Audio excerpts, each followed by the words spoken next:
What's going on, guys? Welcome to another edition of GearBreakerNation.com. I'm NarikChase, and today we're going to be reviewing Transformers. Now, Transformers is the 2007 sci-fi action film directed by Michael Bay, starring Shia LaBeouf, Megan Fox, Tyrese Gibson, and Josh Duhamel, however you say his name.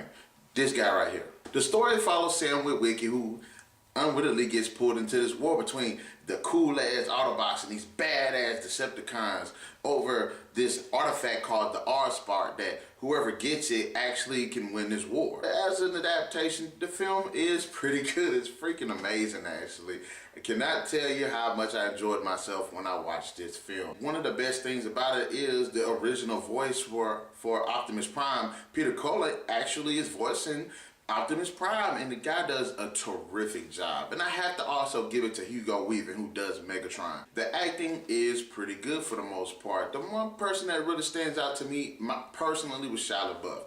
I really enjoyed his character of Sam Witwicky, and I love the development that the character has. He does a really good job, even though he does that thing that Shia LaBeouf's known for. Like, he's pretty goofy despite some of the seriousness of the scenes that he's in, but it actually works for the film and for the character. A lot of good action.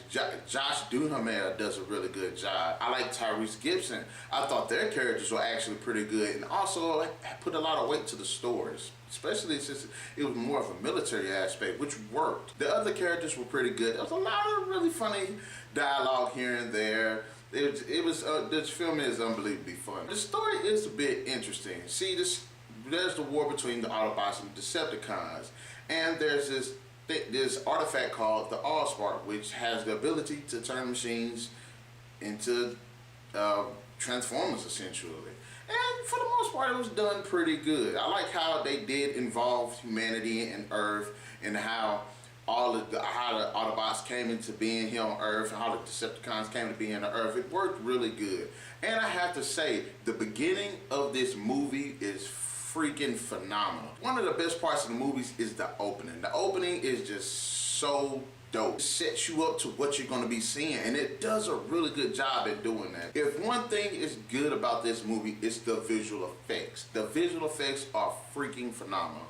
There's so many moments where you're looking at these Transformers and they actually have such a realistic aspect that actually look real. And not only do they look real, but the way the technology just transforms is highly detailed. You can see the gears and the gizmos going here and going there. And Michael Bay, if there's one thing Michael Bay is good at, it's visual effects. I have to just give it to him.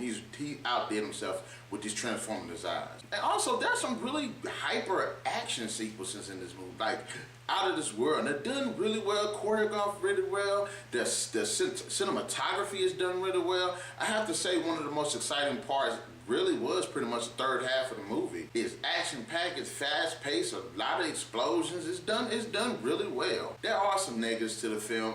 Megan Fox is a fine woman. She's beautiful, she's hot. There's no denying it. Everybody admits to it. She's a hot woman. And in some parts of the movie, she does a really good job. And in some parts, not so much. Like more, they just threw her in for eye candy, but it does help with the story. Some of the other characters, there's no reason to have them. They feel like they're just kind of shooed in to remind us that mankind is actually in the story and everything, which Sam Witwicky and his family, that's fine. Tyrese and Josh, they're fine. Those two stories actually worked, you know what I'm saying? Even Megan Fox being pulled into it worked. But certain other characters, Anthony Anderson, I love the guy. His guy is hilarious, but his character, his whole storyline was just a bit too much. Unfortunately, the Transformers get the screen time, but it focuses more on the humans. And I'm one of those fans able to appreciate how people can incorporate humanity into these different types of cartoon incarnations, and it actually fits. It's not too much of a gripe for me, but I can see how the Transformers not being in the film as much as we would like to see them, because they, you know, because the human characters do somewhat trump them in screen time. I can't see how that can be much of an issue to be. And time for the final verdict. Now, despite the fact that, you know, there are some elements, some character elements that shouldn't really be in there, and even though some of the humor, even though the humor is pretty funny for the most part, there's a bit of a forced humor here and there. And also, you know, the Transformers, we want to see more screen time.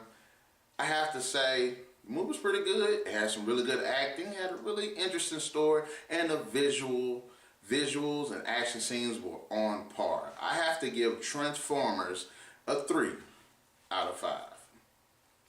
I can't wait to sit here and just do the other two movies because I've already done the fourth one and I feel like I want to go back and just do them all. Anyway, guys, let me know in the comment section below. Did you like Transformers? What did you think about it? Is it a good attempt at creating, you know, kids cartoon show into real life? Did you enjoy the characters? Did you agree with me about there being too many characters here and there? And you know, the characters kind of trumped the Transformers when it comes to screen time. And I guess I'll catch you guys on the next edition of GearBreakerNation.com. And remember, keep the gears turning.